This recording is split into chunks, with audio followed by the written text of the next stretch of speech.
Knygos Žmonijos genetinis kodas. Tęstinė 9 dalis. 8 šios knygos dalyje susipažinome su paleontologijos radinių susijusių su žmogaus kilmės nustatymų klastojimu atveju bei klaidingų interpretavimu, skirstant radinius į atskiras rūšis. Visa tai, norim to ar ne, iškreipia realybę ir galimai visiškai kitaip vyko žmogaus vystimasis. Tačiau mano asmeninė nuomonė, dėl to atsiranda didesnė intriga žmogaus kilmės klausime. Žiūrėkime toliau, kokias klaidas darė mokslininkai ir kaip visomis išgalėmis stengiasi išsaugoti hipotezes, sukurtas jų pirmtakų. Jie visiškai nesivargino atkreipti dėmesį į faktus, kurie tiesiogiai prieštaravo iškeltoms hipotezėms.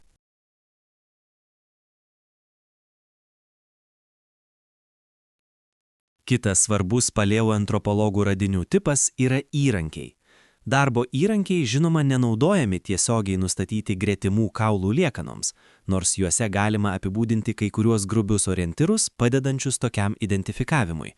Bet jie duoda daug informacijos apie žmonių pirmtakų rūšių galimybes ir gebėjimus, kurie juos pagamino ir panaudojo. Darbas sukūrė žmogų iš beždžionės, sako Engelso tezė, viena iš marksizmo-leninizmo ramsčių. Ir kaip rodo tyrimai, akmens pramonės atsiradimo tendencija svarbus homo atributas, kuris užgimė giliai primatų eilės gretose. Taigi Amerikos antropologai atliko įdomių dalykų eksperimentuodami su šimpanze bonobosu vardu Kenzi. Jai buvo parodytas akmuo su aštria briauna ir kaip su juo perkirsti virvę, kad atidaryti dėžutę su vaisiais. To pakako, kad šimpanzė pradėtų pati skaldyti akmenis ir gauti įrankius tokio pat pjovimo briaunos aštrumo. Beždžionė parodė gebėjimą atlikti operacijas, kurios yra pirmasis žingsnis kuriant technologiją akmeniniams įrankiaus, nors Kenzi pagaminti įrankiai ir buvo daug primityvesni net už seniausius žmogaus rankos kūrinius. Kitas eksperimentas su beždžionėmis patvirtino išvadą, kad akmeninių įrankių gamybos pagrindas nebuvo tik labai išsivysčiusiose didžiosiose beždžionėse, bet atsirado daug anksčiau. Amerikos antropologai G. Westergardas ir S. Suomi sukūrė eksperimentų seriją su kabeodingomis beždžionėmis, kapucinais. Pirmajame eksperimente 6 iš 11 eksperimentinių gyvūnų sugebėjo padaryti skeveldras su aštria pjovimo briauna, trenkiant akmeniu į kietą paviršių. Antrojo eksperimento metu 3 iš 15 beždžionių panaudojo gautus gaminius kaip pjovimo įrankius, o vienas netgi ėmėsi iniciatyvos, bandydamas modifikuoti įrankį, suteikdamas jam patogesnę formą.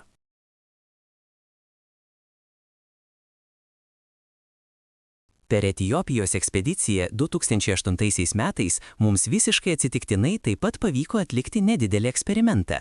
Vieną iš vakarų, kai jau važiavome link viešbučio, mes sustojome trumpam parūkymo pertraukėliai ir išlipome iš automobilio, ant kelio, kurį nesenai užlopė, ant jo išpilant gruntą ir greideriu jį išlyginant. Išpiltame grunte, panaudotome kelio remontui, pasirodė yra daug obsidiano, vulkaninio stiklo, įskaitant gabalėlius gana padoros dydžio.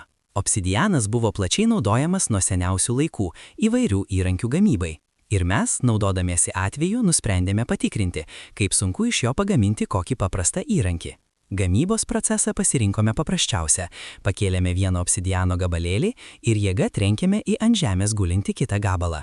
Žodžiu, po 2 ar 3 bandymų, tarp gautų fragmentų gavome netaisyklingos formos plokšteles su labai aštriais kraštais, kurias galima buvo naudoti kaip pjovimo įrankį. Ir tai nepaisant to, kad mes visai nesistengėme iš anksto gauti kokią nors konkrečią formą. Pjaustimo įrankiai atsirado visiškai atsitiktinai.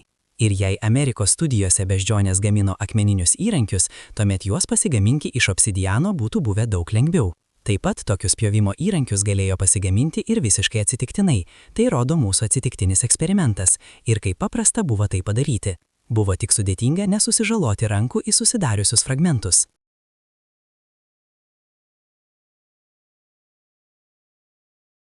Tačiau potencialios galimybės yra vienas dalykas ir jų įgyvendinimo galimybės visiškai skirtingos. Ką sako išvados apie įrankių gamybą ir naudojimą senovių žmonių pirmtakų? Anksčiau minėtas Johannesburgo profesorius iš Reimondo Darto universiteto, kuris atrado australopitekus palaikus, Taungo kūdikis, išreiškė mintį, kad pirmosios žmonių naudotos natūralios medžiagos buvo kaulas, dantys ir ragai. Tarp radinių iš Makapansgato urvo jis atrado kaulus, kurie teoriškai buvo patogus naudoti kaip įrankiai.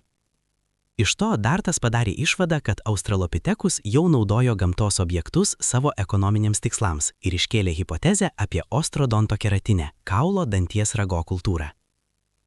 Tačiau vėlesni tyrimai parodė, kad dauguma šių kaulų susidėvėjimo žymių atsirado dėl to, kad juos apkramtydavo hienos ir kiti plėšrūnai. Tačiau buvo aptiktos senovės babuinų kaukolės, turinčios smūgių pėdsakų su sunkiais ilgais antilopės kaulais. Manoma, kad tai yra australopithekicinų darbas, kurie naudojo kaulus kaip pagalius. Bet net jei taip yra tiesa, tada šis faktas tik iš dalies patvirtina Darto hipotezę. Šiuo metu manoma, kad jei australopithecus juos naudojo kaip įrankius ir kaip pagalbinius daiktus, vargu ar mokėjo juos pasigaminti. 2000 metus Šiaurės rytų Etiopijoje, Hadaros srityje, Dikikos vietovėje, paleoantropologas ir Kalifornijos akademijos mokslininkas Zeresenei Alemsedžat atrado mažo žmogaus skeletą, Australopithecus, apie 3 metų mergaitę, kuriai davė vardą Selam arba dukra Liucija. O 2009 metais už 200 metrų nuo Selamo atradimo vietos buvo rasti 4 kaulai, kurių senumas sudarė apie milijonų metų senumą, su įtartinai atrodančiais pėdsakais. Mokslininkų tyrimas priėjo prie išvadų, kad žymės ant 2 iš šių kaulų nebuvo nekas kita kaip apdirbimo akmeniniais įrankiais rezultatai. Tikriausiai juos paliko Australopithecus afarensis, kurių palaikų šiame regione randama nemažai. Šios žymės ant kaulų dabar laikomos seniausiais akmeninių įrankių panaudojimo ženklais, nors patys įrankiai taip ir nebuvo rasti. Tiesa, nemažai mokslininkų abėjo, ar šie įpjovimai ant kaulų buvo padaryti su tariamais pirmykščiais įrankiais.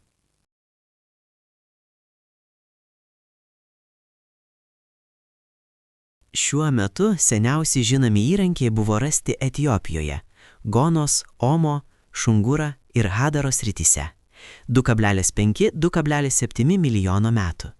Kanjera Kenijoje – 2,2 milijono metų. Senga ir Semliki Išango Zaire – 2 milijonai metų. Oldoai Tanzanijoje – 1,5–2 milijonai metų. Įrodymų apie tyčinį įskilimų sukūrimą ant jų seniausiais įrankiais pagrindinių tipų pasikartojimas su būdingomis apdorojimo ypatybėmis. Ryškus gumbų buvimas, pamušimas, padilimas ant 1 ar 2 kraštų, jei jų nėra ant didesnių akmeninių dalių ir panašiai. Taip pat įrankių koncentracija vietose, kur tokie artefaktai negalėjo susiformuoti ir kauptis natūraliai. Iš pradžių tai buvo tik skaldymui skirti akmenukai, atplaišos ar kietų uolienų fragmentai. Vėliau nuo akmenų pradėjo vienu metu atsiskelti po keletą nuolaužų, sukuriant aštrų pjovimo kraštą. Tai liudija seniausių gaminių gamybos technikos meistrų nepatyrimas, kurie prastai išmanė medžiagą ir nežinojo, kaip tikslingai skaldyti akmenis. Tokie primityviausi įrankiai vadinami Oldowan, pagal pirmųjų radinių vietą Olduvai tarpekloje Tanzanijoje. Atitinkama kultūra buvo vadinama Oldowan, taip pat vadinama ir Maudė 1.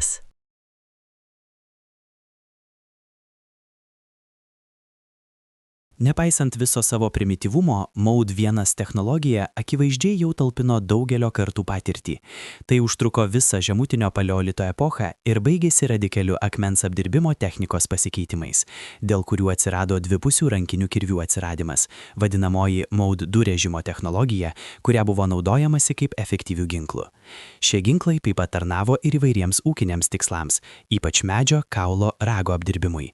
Taigi, tarkime, kaip rezultatas iš Tanzanijos rastų akmeninių kirvių, ant jų paviršiaus mikroskopinio tyrimo metu buvo aptiktos dalelės, liudijančios apie šių įrankių naudojimą medienos apdirbime.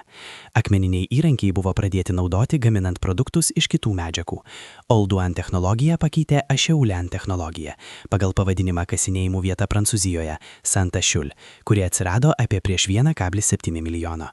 Esminis skirtumas tarp Acheulean technologijos ir Oldowan yra metodas, kaip išgauti didelės atplaišas, ruošinius. Specializuotų grupių atsiradimas kaip makro įrankiai, strėlės, durtuvai bei kiti įvairius smulkių įrankių rinkiniai, grandikliai, gramdikliai, aštrios atplaišos ir kitas. Akivaizdžiausias Acheulean pramonės ženklas yra rankiniai kirviai arba dvipusiai, dideli pailgi įrankiai pagaminti iš sutankintos uolienos gabalų arba susmulkintų ruošinius, per vienpusį arba iš dalies dvipusį ruošinio apdorojimą taip, kad dauguma jo perimetro kraštų virsta ašmenimis, o kitas galas vienaip ar kitaip užsiaštrina. Dėl to bifasas įgauna apytikslę lašo formą, jei pažvelgsite iš priekio.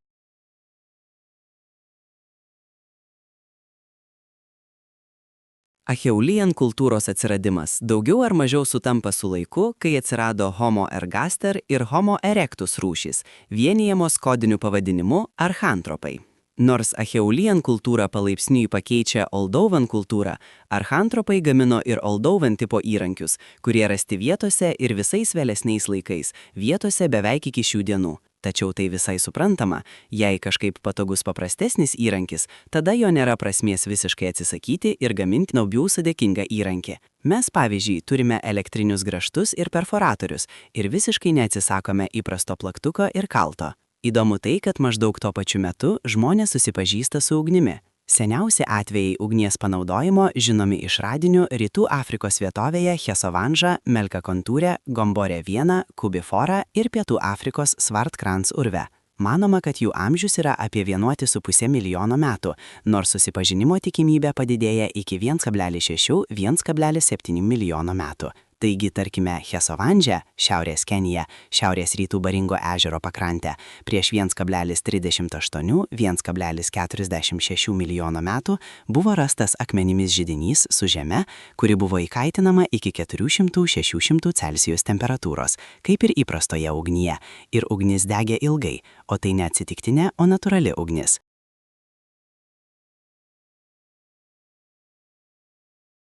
Acheulian kultūra plinta visoje Afrikoje ir pradeda plėstis už savo teritorijų maždaug prieš 1,5 milijono metų, beveik iškart po Acheulian pramonės atsiradimo. Tačiau po šio technologijų antplūdžio atsiranda daug laiko trunkantis stazės laikotarpis, kuris vis dar yra paslaptis mokslininkams, nes Acheulian kultūra išlieka beveik nepakitusi daugiau nei milijoną metų. Tačiau akmens įrankių naudojimas, apdirbant kitas medžiagas, sukūrė pagrindą protėvių įgyvendinimui labai svarbaus žingsnio – įvaldyti kūrybą dirbtiniam būstui. Pirmieji būstai pasirodė Acheole, jų likučių vietų rasta nemažai. Pavyzdžiui, apie 380 000 metų senumo dirbtinis būstas metų buvo aptiktas Prancūzijoje Terra Amatos vietoje. Be to, tai buvo ne tik patobulinta lizdo versija. Lizdus suka ir paukščiai ir kai kurios beždžionės. Būtent būstas, nors tik trobelė ar net paprastas stogelis su sienomis. Tai liudija apie jau nueitą didžiulį kelią žmogaus pirmtakų mąstyme, einant link vystymosi. Juk net ir paprastam nameliui ar stogeliui vis tiek reikia sugalvoti idėją įgyvendinimui. Ši idėja turėjo subręsti galvoje. Reikėjo sugalvoti dizainą ir ją realizuoti. Įdomus reiškinys buvo tai, kad kai kuriuose Afrikos ir Europos šalyse maždaug prieš 500 000 metų buvo taip vadinamųjų beždžionės galvos formos akmenų. Paprastai jie nerodė jokių apdorojimo pėdsakų ir galėjo būti surengti tik kaip radiniai arba natūralūs portretai.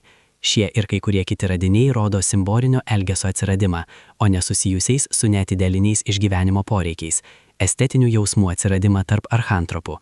Šie jausmai, kaip manoma, taip pat atsispindėjo perteklinėje gamyboje, išskirtinai kruopščiai apdorojant bifaisės simetrišką formą, iki harmoninių proporcijų, o tai akivaizdžiai peržengė jų grinai utilitarinių funkcijų ribas.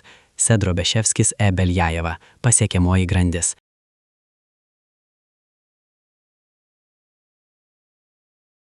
Kitas technologijų antplūdis pasižymėjo perėjimu nuo ankstyvojo paleolito iki jo vidurio.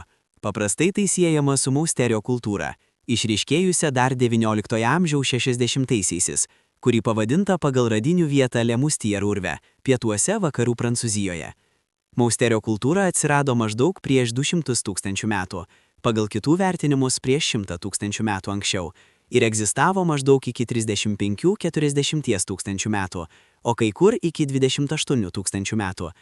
Mausterio kultūros kūrėjai buvo vėlyvasis Homo heidelbergensis ir Homo neandertalensis. Tiesą sakant, jie ir anksčiau buvo siejami su neandertaliečiais ir visa jų kultūra, nors į ją panašių technologijų elementų akmens dirbinių galima atsekti ir kitose kultūrose, pavyzdžiui, Afrikoje. Mausterio kultūra, pakeitusi senovės Acheulean dominavusią Europoje ir Vakarų Azijoje prieš keliasdešimtis tūkstančių metų, prieš 35–100 000 metų, išsivystė ir tobulėjo būtent neandertaliečių epochoje. Pakanka pasakyti, kad archeologai priskaičiuoja 60 Prancūzijos teritorijos Mausterio akmens tipų įrankių, įskaitant smaigalius, brėžtukus. Ypač verta dėmesio neandertaliečių naujovė – dantyti įrankiai, pjūklai, rodantis, kad aprašyti homo genties atstovai buvo vienoje eilėje su savo tuo meto techninės minties progresu. Įvairovė akmens padargų pas neandertaliečius kalba apie jų ekonominės veiklos sudėtingumą. Pas neandertaliečius buvo ne tik titnagas, bet ir mediniai bei kauliniai įrankiai. Pastarieji, nors ir buvo nedideliais kiekiais, bet buvo rasti Mousterian vietose. Azubovas, akmens amžiaus Kolumbas, kaip buvo apgyvendinta mūsų planeta. Pagrindinis progresyvus Mousterio kultūros bruožas, lyginant su Acheulian, buvo akmens įrankių gamyba naudojant vadinamoją levaloj techniką. Ši technika rėmėsi aukštos kokybės titnago atplaišų skilimu iš specialiai paruoštų iš anksto susmulkintų ruošinių. Paruošimas buvo atliktas radialiniu skaldimu iš šildai kraštų ir sukuriant vieną ar dvi ryškias kraštines. Dėl to susidarydavo disko formos prieš branduolis, panašus į vėžlio kiautą. Tada nuo įdainės nailės buvo atskiriami keli dirbiniai, ginklai. Tada vėl buvo pataisoma susidariusi šerdis arba branduolis ir toliau buvo galima gaminti sekančius ginklus, dirbinius, juos kaldant. Rezultate buvo gaunamos suapvalintos arba smailios atplaišos, kurios galėjo būti naudojamos kaip įrankiai iš karto, arba po to su minimalia apdaila. Tokios atplaišos buvo naudojamos kaip grandikliai arba peiliai, bet taip pat galėjo būti papildomai apdorojus naudojamos kaip antgaliai, pavyzdžiui, strėlių.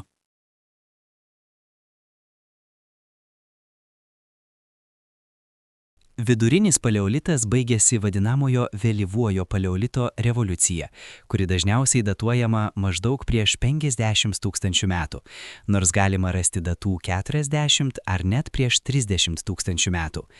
Dėl šios revoliucijos atsirado daug skirtingų kultūrų.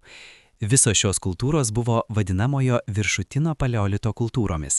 Jas mokslininkai jau tiesiogiai siejo su Homo sapiens. Tik Homo sapiens, kuris tuo metu gyveno Europoje ir buvo nešėjas atitinkamos kultūros, paprastai vadinamos kromanioniškomis. Šios eros technologinės naujovės buvo reikšmingos akmens įrankių gamyboje pokytis, kuris susideda iš perėjimo prie ilgų plokščių išgavimo su prizminėmis ir piramidinėmis šerdimis. Ši technika leido taupiau naudoti medžiagą, taip pat sukurti daug elegantiškesnių ir įvairesnių įrankių nei Mousterio smaigaliai ir grandikliai, peilių, antgalių, pjaustytuvų, auskarų ir daugelio kitų. Tuo pat metu buvo plačiai naudojamos ir kitos medžiagos. Svarbus skirtumas nuo ankstesnės Mousterio eros yra tas, kad sudėtinių įrankių pasirodo buvo daugiau, įskaitant naudojamus mikrolitus, kaip įdėklus akmens gaminiams. Dažniausiai mikrolitai buvo gaminami iš titnago ir atstovavo įvairiomis atkarpomis prizminėms plokštėms ir jų dydžiai svyravo nuo kelių milimetrų iki 3 centimetrų. Mikrolitų naudojimo privalumas buvo ne tik reikšmingas akmens žaliavos sutaupimas, bet ir gebėjimas kurti iš mažų bet kokio ilgio keičiamų ašmenų tokiems įrankiams kaip harpūnai, durklai, strėlės ir pjautuvai.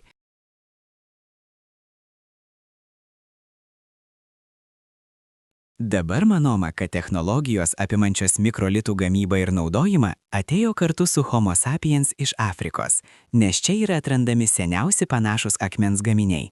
Taigi mikrolitai rasti Kenijos urve Enkapunėje Muto datuojami daugiau nei 45 000 metų, formuojantis naisių šių olduvų tarpekliui 59–62 000 metų. Pietų Afrikos pasienio urve sudaro 60–65 000 metų. Pinnet Point piečiausiose Pietų Afrikose mikrolitai buvo pagaminti prieš 71 000 metų. Sklandaus vaizdo neatitikimai. Mokslininkų sukurtas akmens pramonės vystimosi aukščiau pateiktas vaizdas atrodo sklandus ir net šiek tiek per gražus. Pagal jį akmens įrankių kūrimo technologijos kūrimas palaipsniui vystėsi nuo paprasto iki sudėtingo. Tegul ši raida nebuvo visiškai sklandi ir turėjo savo savotiškus šuolius. Ir tokia raida atrodo gana natūrali ir atitinkanti tikrovę. Iš tiesų, atsižvelgiant į natūralią technologijų vystimosi eigą, neįmanoma iš karto sukurti sudėtingus metodus, peršokant per paprastų ir pereinamųjų technologijų etapus. Toks šuolis įmanomas tik įnešant pažangesnes technologijas iš kažkur iš išorės. O prie visiškai natūraliaus evoliucinio formavimosi šiuolaikiško žmogaus, ką iš tikrųjų pripažįsta akademinis mokslas kaip aksiomą, tokio dalyko iš išorės tiesiog nėra. Bet ar iš tikrųjų viskas taip sklandu realybėje? Dar kartą pažvelkime į Nahal Mearot gamtos rezervato urvus, esančius šiuolaikinio Izraelio teritorijoje, kur buvo rastos liekanos iš 5 skirtingų kultūrinių epochų – žemutinio, vidurinio ir viršutinio paleolito. Acheulean prieš 500–200 tūkstančių metų, Mugarų 150–100 tūkstančių metų, Musterio 140 tūkstančių metų, Aurignacian ir Ahmar 40–20 tūkstančių metų ir Natufian 12–9 tūkstančių metų. Anksčiau buvo minėta, kad čia buvo rasti neandertaliečių palaikai, datuojami vėlesniais laikais nei Homo sapiens palaikai. Tai yra urvuose tam tikrų metų gyveno Homo sapiens, o vėliau į ten atkeliavo neandertaliečiai. Tačiau tai nėra visiškai išsamus vaizdas. Dalykas yra tame, kad po kurio laiko čia po neandertaliečių vėl pasirodė Homo sapiens. Pagal visą logiką, kuri įtraukta į technologijų plėtros laipsnišką schemą nuo paprasto iki sudėtingo ir atsižvelgiant į daugiau sukurtas Homo sapiens technologijas lyginant su neandertaliečiais. Šiuo atveju turime teisę tikėtis, kad pagal akmens įrankius atitinkamuose sluoksniuose būtų greičiausiai pirmiausia siejama su technologijų nuosmukiu, susijęs su Homo sapiens pasikeitimu neandertaliečiais. Ir tada atvirkščiai, pastebimas produktų sudėtingumo šuolis susijęs su neandertaliečių pasikeitimu Homo sapiens. Tai kaip yra iš tikrųjų?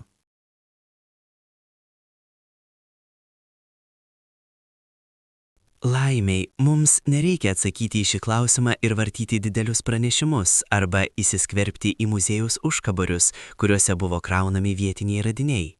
Daugeliui turistų prie Tabūnų urvo kaip vaizdinė priemonė įrengtas stovas, ant kurio nurodyta seka archeologinių klodų urve su jų datavimu, taip pat pateikiami čia rastų akmeninių darbo įrankių pavyzdžiai.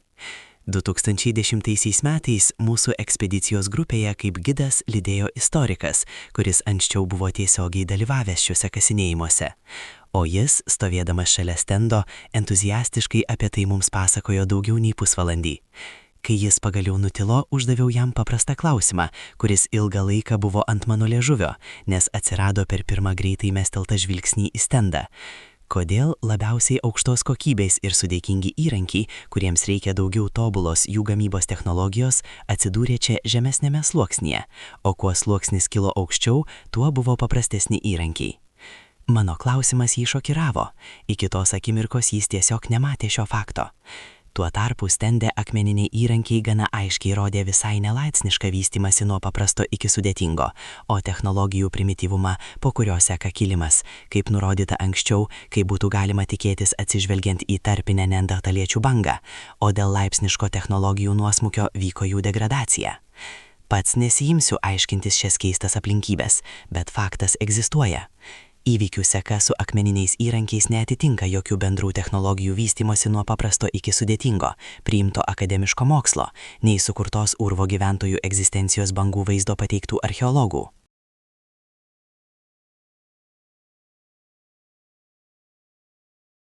Dabar persikelkime 1000 kilometrus į pietus, į pietinę Pietų Afriką. 1929 metais archeologai Goodwinas ir Van Rietlau priskyrė būdingiems vidurinio paleolito sąlyginiams akmens įrankiams pavadinimą Still Bay Industry, anglų kalba. Kurortinio Stilbėjaus miestelio Pietų Afrikoje, kur šie įrankiai rasti, pavadinimu ir kur jie buvo atrasti pirmą kartą. Vienu metu jų sprendimu buvo suabejota, bet vėlesni urvo tyrimai, kaip dabar gana plačiai žinoma, patvirtino Blombos, Diepklauf ir Sibudų šios pramonės egzistavimą. Manoma, kad Stilbėjan pramonė išsivystė iš Acheulean. Palyginti su Acheulean, Stilbėjaus pramonėje buvo naudojami ne tik akmeniniai įrankiai, bet ir pagaminti iš kaulo ir elnio rago. Keista, kad Stilbėjų akmeniniai įrankiai daugiausia panašus į Musterio įrankius Europoje, nors abi kultūras skiria daug tūkstančių kilometrų. Tuo pačiu atrodo gana patikimai nustatyta, kad neandertaliečiai, Musterio kultūros nešėjai, atsirado gerokai anksčiau nei Stilbėjan, niekada nepasiekė Pietų Afrikos. Iš kur tuomet šis panašumas? Tačiau dar labiau stebina ta Stilbėjaus akmeninių įrankių pagaminimo dalis, naudotas metodas, vadinamas gniuždymo retušavimo technika. Šis akmens apdirbimo būdas pasižymi tuo, kad iš kaulo išgaunamos plonos atplaišos, nuo laužos nuo medžiagos paviršiaus. Retušavimas leido išgauti ir pagaminti strėlių antgalius ir ietis, kurios buvo tokios plonos, kaip pasirodė daug vėliau, bei buvo tokių pačių matmenų kaip ir metaliniai antgaliai. Jie buvo pakankamai lengvi, kad jos būtų galima naudoti mėtymui. Gniuždantis retušavimas taip pat yra tokios kultūros bruožas kaip solutrian, pavadintas Solutrien vietos Prancūzijoje vardu Saone et Loire departamente. Tipinė paplitimo sritis Solutrien kultūra – vidurio ir pietų Prancūzija. Nors kai kurios būdingus šios kultūros elementus galima atsekti didžiulėje teritorijoje, nuo Ispanijos iki Europinės Rusijos dalies. O 1998 metais buvo nominuota hipotezė apie Solutrien kultūros nešėjų įsiskverbimą net į Šiaurės Ameriką, kur susikūrė Clovis kultūra. Ir būtent gniuždymo retušavimo technika yra būdingas elementas, kuris pasireiškia visose šiuose regionuose.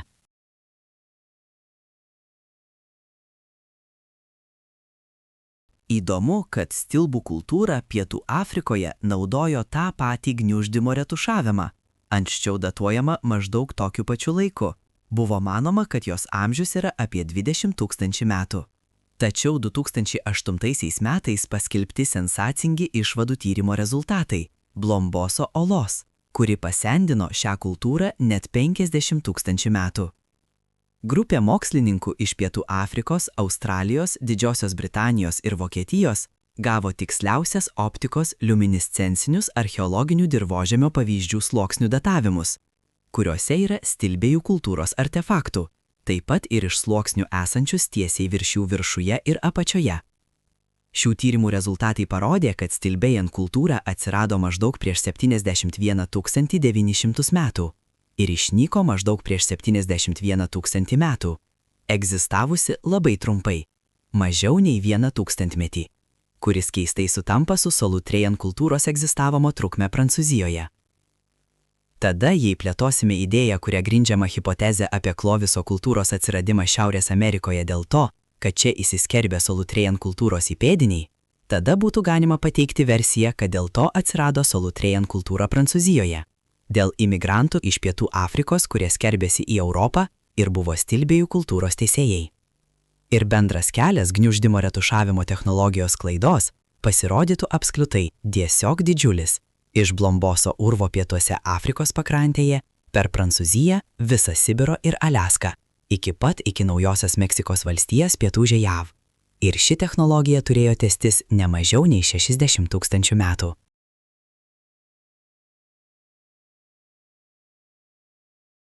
Tačiau vėlesnėse publikacijose buvo daug daugiau sensacingos informacijos. Kaip paaiškėjo, stilbėjų kultūros meistrai naudojo ne tik panašią kaip Solutrien kultūros gniuždymo retušavimo technologiją, bet ir kur kas sudėtingesnę.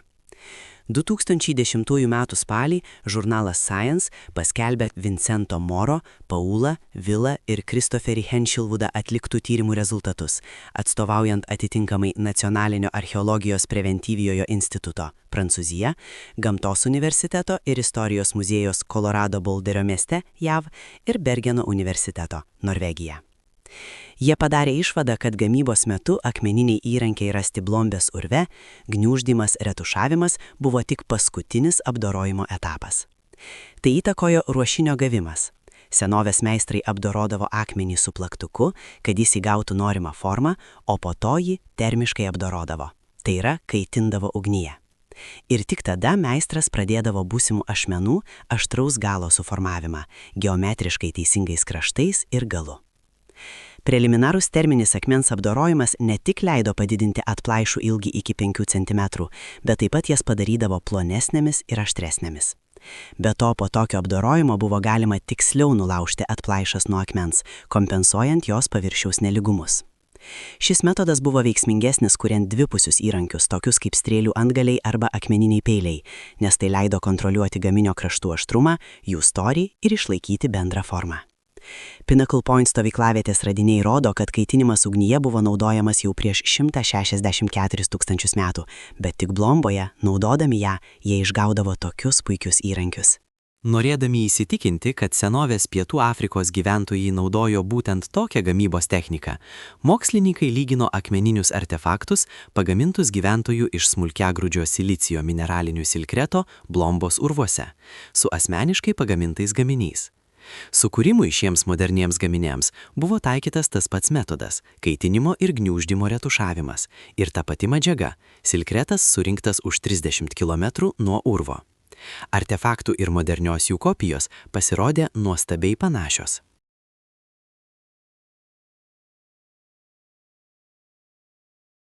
Įdomi detalė. Eksperimentą atlikę mokslininkai priėjo prie anksčiau minėtos versijos, kad gniuždymo retušavimo technologija buvo išrasta čia, Afrikoje. Ir tada paprasčiausiai pasirodė, kad ją pasiskolino senovės europiečiai, šiaurės amerikiečiai ir net australai. Tačiau šiuo atveju reikės susitaikyti su tuo, kad plintant technologijoms kartu vyko ir jų degradacija. Juk Solutrejan kultūros meistrai Europoje, Kloveso kultūra Šiaurės Amerikoje ir Australijoje preliminariai akmuo nebuvo termiškai apdorojamas. Ir šito svarbaus akmens apdirbimo etapo nebuvimas žymiai sumažina žaliavų bazę, nes kaip pažymi tyrinėtojai, išskyrus obsidianą, jaspį ir pavienius titnago pavilžius, tik keletą mineralų galima retušuoti be išankstinio terminio apdorojimo. Bet versija apie gniuždymo retušavimo plitimą iš Pietų Afrikos neparemta kitais faktais. Howison-Sport laikomas Solutrejan kultūros įpėdiniu ir pavadintas archeologinės vietovės vardu Howison-Sport Cave netoli Grahamstown, Pietų Afrikoje. Pagal 2008 metais paskelbtus tyrimus teigiama, kad atitinkamai šioje kultūroje akmens įrankių pramonė egzistavo 5000 metų, maždaug nuo 65,8 iki 59,5 tūkstančių metų atgal. Ir tuo viskas baigėsi, jokių pėdsakų pažangesnių sukurtų technologijų nebuvo. Howison-Sport pramonė neturėjo palikuonių. Po jų išnykimo vėl atsiranda daugiau primityvios technologijos. Praėjus 25 tūkstančiams metų šiame regione atsirado viršutinio paleolito akmens įrankių panašių į Solutrejan ir Howison-Sport gaminių kultūrą. Kaip matome, akmens pramonės metodų technikos raidos paveiksle ne viskas taip sklandu. Čia taip pat yra daug aštrių kampų. Vietoj laipsniško tobulėjimo nuo paprasto iki sudėtingo mes susidurėme su pažangiomis technologijomis plitimu, tik tai kažkur šiandien bei ten nesivyksta kažkoks technologijų antplūdis, kuris daugiau nebesivysto ir neplinta, o tiesiog išnyksta dėl nežinomų priežasčių. 9 knygos dalies pabaiga.